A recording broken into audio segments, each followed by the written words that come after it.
Assalamualaikum warahmatullahi wabarakatuh. Pada kesempatan kali ini saya akan menjelaskan tentang karakteristik tentang kota atau kota. Jadi pada video yang sebelumnya kita telah mengetahui atau membahas tentang desa, sekarang kita akan membahas tentang kota. Sekarang yang pertama kita akan bahas dulu adalah pengertian kota. Menurut Bintarto, bahwa kota dapat diartikan sebagai suatu sistem jaringan kehidupan manusia yang ditandai dengan kepadatan penduduk yang tinggi, strata sosial ekonomi yang heterogen atau bermacam-macam, dan coraknya yang materialistis.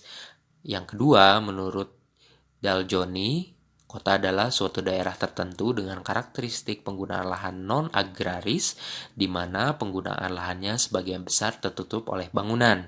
Sementara kota menurut Peraturan Menteri Dalam Negeri Nomor 2 Tahun 1987, Pasal 1 merupakan pusat pemukiman dan kegiatan penduduk yang mempunyai batasan administratif yang diatur dalam perundang-undangan serta pemukiman yang telah memperlihatkan watak atau ciri kehidupan perkotaan.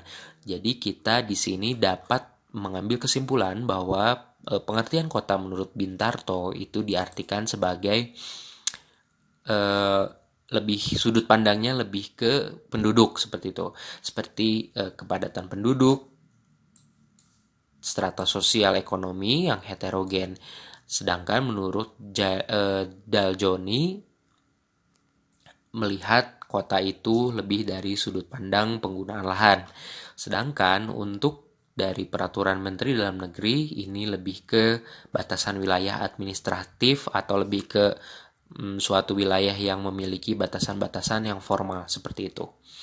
Jadi kalian harus bisa membedakan pengertian kota berdasarkan Bintarto, Daljoni, dan Peraturan Menteri Dalam Negeri.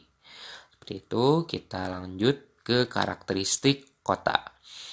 Jadi ciri fisik kota meliputi beberapa hal berikut. Yang pertama, adanya fasilitas perekonomian kota seperti pasar, mal, atau pusat perbelanjaan yang lainnya yang menunjang terhadap perekonomian.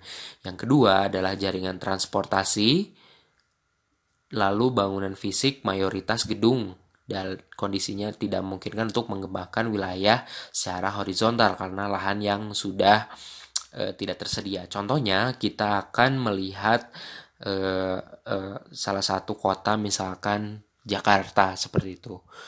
Yang pertama, fasilitas kota Jakarta kan sudah banyak yang menunjang seperti pasar, mal atau pusat perbelanjaan dan pusat-pusat perekonomian lainnya seperti bursa efek dan pusat-pusat kantor-kantor perusahaan besar di Indonesia semuanya hampir ada di Jakarta. Lalu jaringan transportasi, kita lihat Jakarta seperti kita tahu Jakarta dilayani oleh dua bandara, Bandara Soekarno-Hatta dan Bandara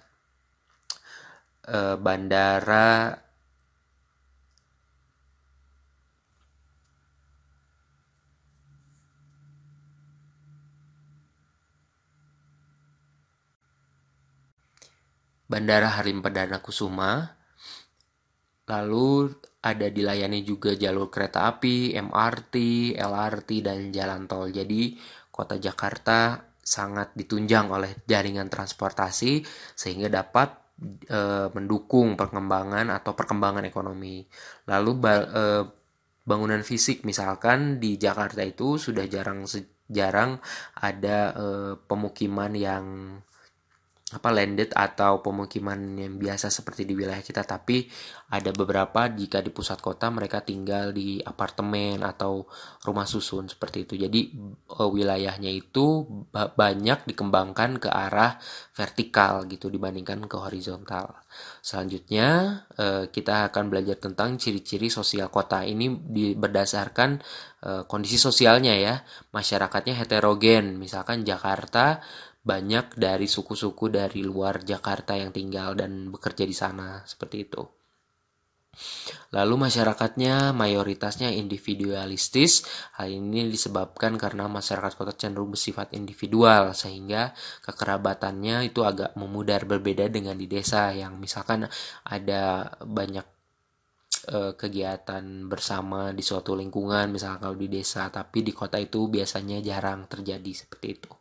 Lalu mata pencahariannya jika di kota itu adalah non-agraris atau bukan di sektor pertanian.